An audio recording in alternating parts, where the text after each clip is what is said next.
Começa junto ao mar e vai até aos montes e vales da beira, com o Mondego a percorrer trajetos sinuosos até ganhar a dimensão com que se apresenta à cidade do conhecimento. A Diocese de Coimbra liga o oceano à montanha e tem sido, na última década, para Dom Virgílio Antunes, a terra de missão e o espaço onde o antigo reitor do Santuário de Fátima assumiu a missão de bispo e as dinâmicas de uma igreja que reclamava caminho de renovação e mudança.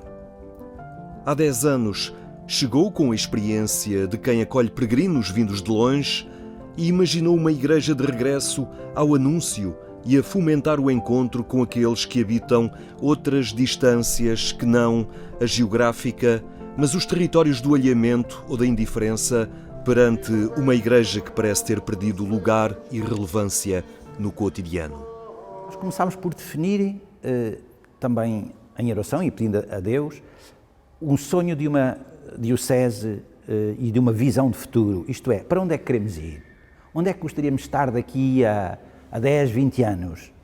Que mudanças gostaríamos que estivessem operadas, que fossem operando? Começava um caminho novo, sem saudosismos da cristandade de outros tempos, mas convicto de que a fome de Deus permanece, mesmo que não seja evidente ou dita.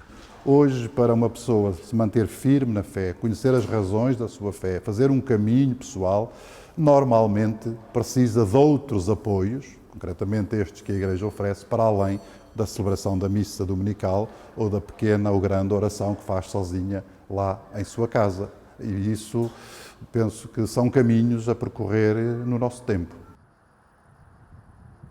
A Diocese, que é muito mais do que Coimbra, quis uma atitude nova e novos modos de trabalho pastoral. E definimos isso no enunciado de visão, que diz assim: alicerçados em Cristo, formamos comunidade de discípulos que anunciam o Evangelho. É uma leitura de igreja e de proposta de evangelho que vai ao encontro e se constrói para lá das paredes dos templos.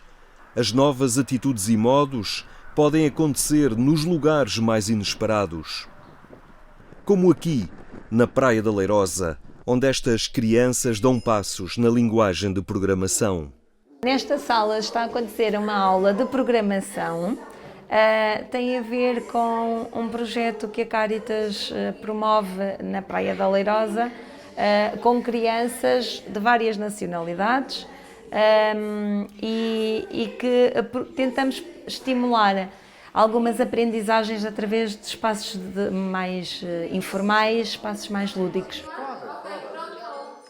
Trata-se do projeto Sem Diferenças, financiado pelo programa Escolhas e que está centrado na freguesia de Marinha das Ondas. Visa o apoio ao estudo e o sucesso escolar, mas também a inclusão social das comunidades migrantes. A Marinha das Ondas tem uma percentagem muito elevada de migrantes, de várias nacionalidades. Nós no projeto temos beneficiários do Nepal, da Índia, do Bangladesh, do Uzbequistão, Holanda, Brasil. De facto, a Marinha das Ondas já é uma freguesia que quase que representa uma parte do mundo. E o projeto vamos tentando fazer a inclusão, facilitar a inclusão, quer das crianças, quer da própria comunidade. A Cáritas apoia a comunidade nas questões da educação parental, na integração e procura de emprego, a ligação a serviços como a segurança social e, neste momento, também no auxílio ao processo de vacinação. É um trabalho assegurado pela Cáritas Diocesana de Coimbra, numa região onde poucos querem assumir o trabalho social. Uma presença de igreja que trabalha por aqui a capacidade de construir comunidade com aqueles que são diferentes, com línguas e costumes distintos.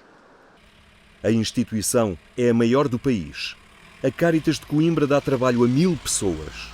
Habitualmente dirigida por padres, o bispo de Coimbra entendeu que era chegada a oportunidade dos leigos. Tínhamos dentro da nossa comunidade leigos, homens e mulheres, com sabedoria, com experiência de vida, com espírito de fé, com conhecimento mais do que suficientes para realizar esta missão. Portanto, procuramos esta mudança para, enfim, também na perspectiva de envolver o povo de Deus de uma forma diferente nesta ação, depois que faz parte da vida da Igreja. Com a escolha, Dom Virgílio Antunes quer assegurar duas dimensões para a sua Cáritas: o profissionalismo e a espontaneidade cristã.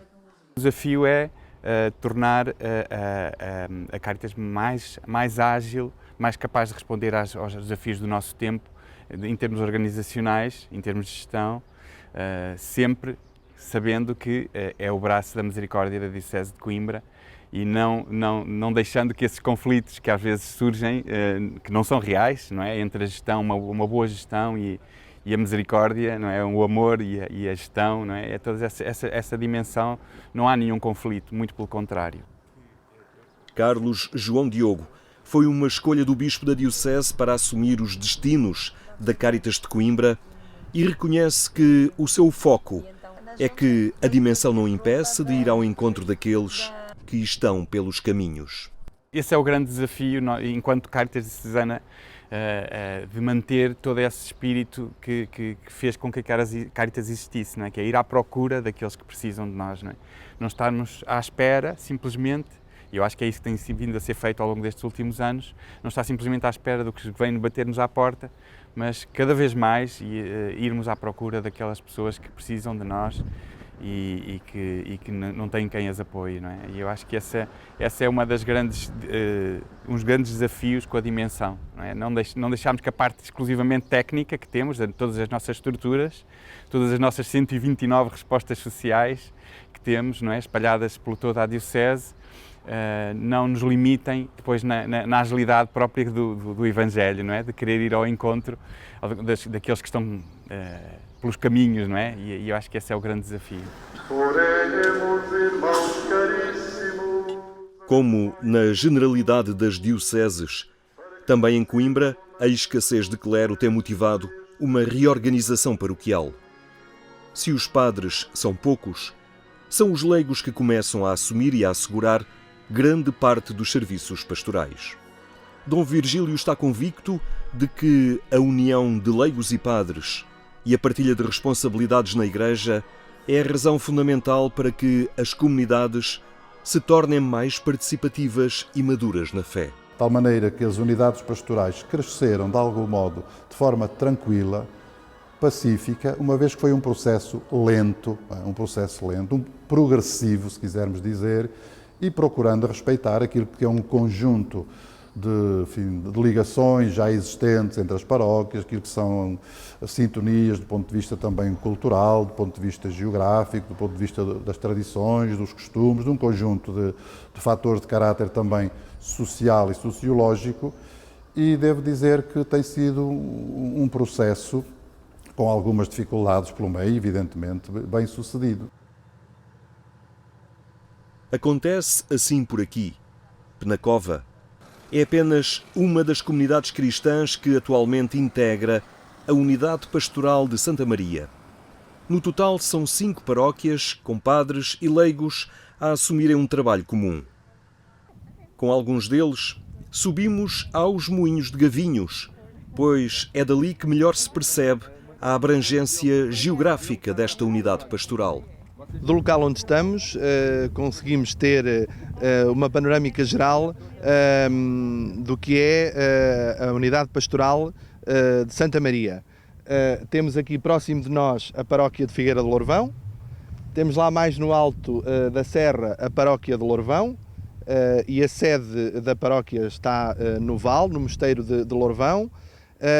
Temos ali ao fundo a paróquia de Penacova, sede do Conselho. Temos aqui, nesta encosta da Serra do Bussaco, a paróquia de Sades de Lourvão, e na outra encosta da serra temos a paróquia de Carvalho, já em plena Serra do Bussaco. Na Diocese, os arciprestados passaram a 10 e 270 paróquias deram origem a 50 unidades pastorais. Desafio aos leigos, não apenas para colaborar, mas chamados a liderar. Liderar é, no fundo, exercer influência para a mudança acontecer. E tem surgido na Diocese um conjunto de pessoas, de líderes, que têm ajudado a fazer essa mudança, a exercer essa transformação a nível local. Criaram-se as equipas de animação pastoral na nossa Diocese, que para mim, pessoalmente, acho que é algo que ainda não se viu, o impacto que vai ter no futuro, mas que vai mudar, a meu ver, toda a visão da Diocese para a colocar em estilo sinodal, porque já não é só o padre com mais um ou dois, mas é o padre com uma equipa que está com ele não só na execução, mas está a pensar, está depois também a executar, a gerir as coisas, e portanto é sobre como uma liderança partilhada, em que não é só o padre, mas é um conjunto de leigos que com o padre pensa a pastoral. Éramos inicialmente 3, já vemos há alguns anos a vivê-la as 3 paróquias, que era Lourvão, Figueira de Lourvão e Sazes de Lourvão. Conseguimos uma organização estável. Há cerca de 3 anos juntou-se à nossa unidade pastoral a paróquia de Penacova e de Carvalho. Este grupo com quem nos encontramos no Alto da Serra são apenas representantes de comunidades mais vastas, espalhadas nestas vertentes de paisagem, mas animadas por cristãos determinados. Somos uma unidade pastoral muito dispersa, em várias comunidades, mas depois também em pequenos aglomerados urbanos, e é necessário chegar a todas essas pessoas. Por isso temos uma organização territorial por paróquia. Cada paróquia tem o seu conselho pastoral paroquial, que já tinha, antes de sermos constituídos como unidade pastoral. É desses conselhos pastorais paroquiais que é eleito o secretário, que depois vai integrar a equipa de animação pastoral, além também do representante de todos os conselhos económicos desta unidade pastoral, que integra também esta equipa de animação pastoral. Nós nunca quisemos que fosse simplesmente um agregar ou um estabelecer ligações institucionais ou administrativas entre paróquias. Quisemos sempre que fosse um processo que se constituísse de uma forma mais consciente e mais adequada para a realização da Igreja no nosso tempo, concretamente do ponto de vista da evangelização, que é a grande carência que nós sentimos e é a grande aposta que nós temos, não só na Diocese de Coimbra, mas na Igreja em geral, particularmente na Europa. O pulsar e a experiência desta Igreja, mais partilhada, levou cada um a fazer a experiência de um envolvimento na comunidade que nunca tinha experimentado. Eu, quando nasci, por exemplo, havia um pároco para a minha paróquia. Agora não há. E eu nunca pensei, se calhar há uns anos atrás, vir a fazer parte de uma equipa desta natureza e desta forma. Para mim tem sido muito bom, tem sido uma mais-valia até, porque posso estar... posso interagir, posso com outras pessoas, estar mais ligada, estar dentro da estrutura da Igreja. Tem sido muito, em termos pessoais, muito gratificante. O grande motor de arranque deste desenho pastoral que Dom Virgílio propôs e a Diocese concretizou é o ânimo que brota da exortação apostólica Evangelii Gaudium, a alegria do Evangelho. O documento apresenta os objetivos do pontificado do Papa, uma igreja missionária em saída, com as portas abertas e que saiba anunciar a todos a alegria do Evangelho.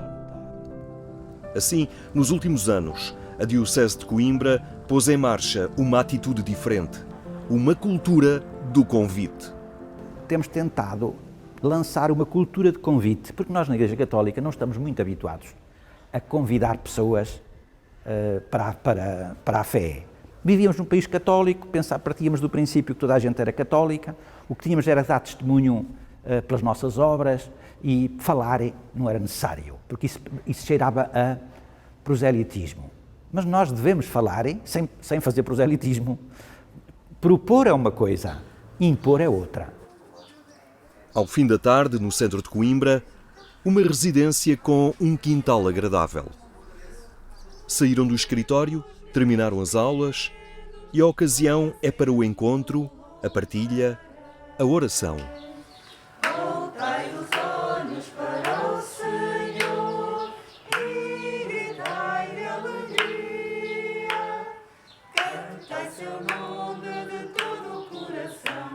Ele é vosso Senhor. Formam uma célula paroquial de evangelização na unidade pastoral de São João Batista e São José. Todos partilham uma missão comum: anunciar o Evangelho, despertando a curiosidade por Jesus Cristo junto de familiares, amigos e outras pessoas com as quais se relacionam no seu cotidiano. Nós evangelizamos pelo nosso testemunho e para isso basta sermos. Porque quando nós verdadeiramente acreditamos e vivemos firmes a nossa fé e queremos seguir o exemplo de Jesus, toda a nossa vida vai ser reorientada. Portanto, as nossas ações e as nossas atitudes são exemplo para outros. Portanto, só aí estamos a evangelizar, pelo exemplo. E esse exemplo desperta curiosidade naqueles que nos rodeiam. Daí que eu falava há pouco de evangelizar no nosso cotidiano, ou seja, os nossos colegas de trabalho, os nossos familiares, os nossos amigos, começam por perceber que há algo diferente em nós. Procuram levar a alegria do encontro e do caminho feito e da nova perspectiva a outras pessoas. Podem até tornar-se às vezes um bocadinho impertinentes no modo como insistem, vai, faz, experimenta e vais ver que não te arrependes, mas isso são formas que são tão naturais e tão humanas que nós temos para ajudar outros a conhecerem aquilo que já a nós começou a preencher-nos o coração e aquele caminho que estamos a fazer. Grande parte dos que participam hoje nas células paroquiais de evangelização fizeram inicialmente a experiência do percurso Alfa, uma introdução à fé cristã que começa com um convite para jantar. As pessoas são convidadas para vir a um jantar. E nesse jantar existe o jantar, que é fraterno, depois existe um vídeo ou uma palestra dada por alguém e depois à mesa as pessoas discutem aquilo que ouviram. Tudo é feito sem pressão alguma, as pessoas vêm convidadas pelos amigos. O interessante é que eu já faço Alfa há 21 anos e fico sempre admirado com o que acontece na vida das pessoas e às vezes pessoas que andavam bastante distantes da fé.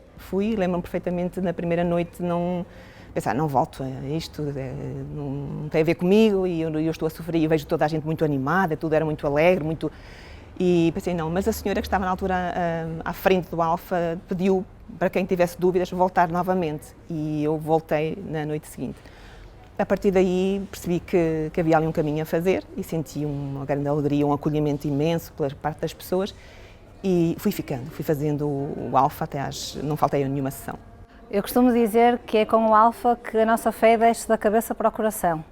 Nós passamos a conhecer um Jesus próximo, passamos a ter uma relação íntima com Jesus e isso faz reordenar as prioridades na vida das pessoas. Ao rezarem por mim, eu fiz a experiência de tal forma do encontro com Jesus, porque eu tenho que ser sincera, eu não pensava em Jesus, a minha vida andava numa alegre vida e, portanto, não fazia sentido para mim procurar e nem imaginava que Jesus realmente estava vivo e ressuscitado e que podia ter uma relação comigo. E para mim aquilo foi, como eu costumo dizer, a descoberta da minha vida. Eu identifico com São Paulo como ele mudou, eu costumo dizer até às minhas amigas que sou há uma ano antes de Cristo e outra depois de Cristo. É a Igreja reunida no pequeno grupo, nas casas de cada um. Foi assim que o cristianismo começou e esta é uma experiência que volta a tocar com intensidade.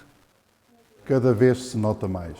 E as pessoas que experimentam uma vez fazer um encontro deste género, uma igreja, uma célula eclesial, por assim dizer, as pessoas que experimentam uma vez percebem que há que são uma complementaridade da grande Assembleia Dominical, com certeza, continua sempre a ser o lugar de encontro, de celebração, de escuta da palavra, de partilha e de comunhão da vida da Igreja. A celebração do domingo, concretamente com a Eucaristia. Mas estas outras formas, são um complemento importantíssimo.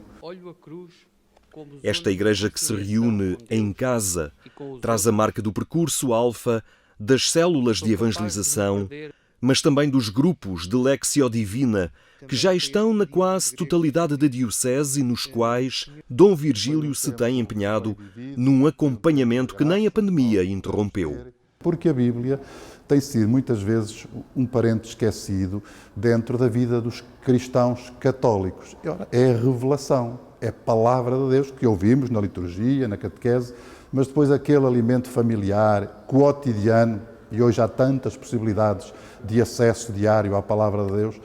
Portanto, temos procurado, e na Diocese já há vários anos que lançámos esta campanha da Lectio Divina, publicamos um pequenino fascículo no Advento, na Quaresma, convidamos as pessoas a reunirem-se em grupos, em famílias. Eu próprio, ao longo da última Quaresma, fui fazer a Lectio Divina em diversos pontos da Diocese com um pequenino grupo para os incentivar a iniciarem esse caminho.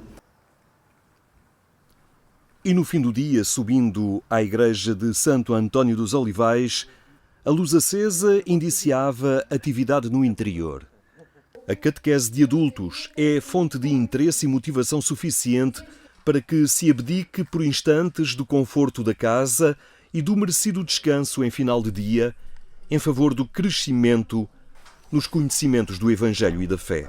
Sónia Moreira, que já acompanhava o filho na catequese familiar, foi convidada para este grupo. Foi também um aprofundamento de fé, como eu estava a dizer, de facto descobrir um Jesus diferente, descobrir um Deus diferente, um Deus que nos acompanha, um Deus que é alegria, que também passa por convívio, por partilhas, por estarmos juntos todas as semanas com muito gosto de vir. Tem sido uma experiência de facto enriquecedora de todos os pontos de vista. O grupo nasce por convite do Dom Virgílio em 2014. A nossa Diocese fez, a partir de um catecismo que já existia em Espanha, no norte de Espanha, fizeram a tradução e foi feita a proposta então das unidades pastorais desenvolverem esta catequese de adultos. Nós em Santo António juntámos o útil ao agradável e como temos uma catequese familiar em que os pais estão envolvidos na catequese das crianças, fizemos este convite então aos pais. Fizemos este convite aos pais para, se quisessem descobrir se calhar um Jesus, um Jesus Cristo, um ressuscitado verdadeiramente, que viessem. E vieram. À volta da mesa, à partilha, à música e há uma identidade cristã que sai reforçada no conhecimento e na ligação com quem está ao lado. 10 anos depois de ter chegado à Diocese de Coimbra, Dom Virgílio já reconhece uma igreja no desassossego da partilha e do anúncio. Há um caminho iniciado com alguns resultados, mas para uma pessoa realista estamos muito longe, enfim, de ter aqui uma igreja pujante, uma igreja viva. Evidentemente estamos muito longe, mas estamos conscientes de que estamos no caminho certo. E às vezes, quando lemos alguns documentos da igreja, concretamente do magistério dos últimos tempos, sentimos-nos confortados porque parece que sentimos que é uma confirmação daquilo que nós vamos procurando fazer e onde vamos com certeza beber também as nossas inspirações, porque enfim, Deus fala-nos por meio da igreja e por meio do seu magistério, por meio da Escritura e por meio do povo também, do povo de Deus, mas sentimos-nos confirmados nos caminhos que estamos a percorrer.